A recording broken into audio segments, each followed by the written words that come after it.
September মাসের শেষ দিকে চলে গেলাম আমরা খুলনার ঘুরতে। সেখানে কুয়েট ক্যাম্পাসে গেলাম, তাজিন, আবিদ আর আমি।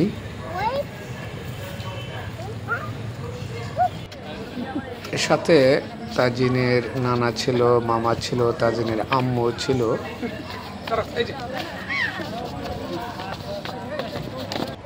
Khulna university of engineering and technology, খুব সুন্দর একটি পরিবেশ, উচ্চশিক্ষার জন্য খুবই নাম করেছে। ছোটবেলায় ওদেরকে দেখালাম যাতে উচ্চশিক্ষার প্রতি আগ্রহী হয়ে থাকে এক সময়।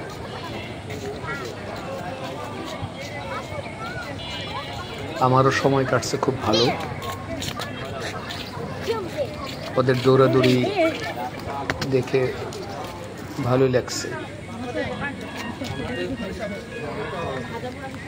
ওদের নিয়ে আমিও একটু মজা করলাম।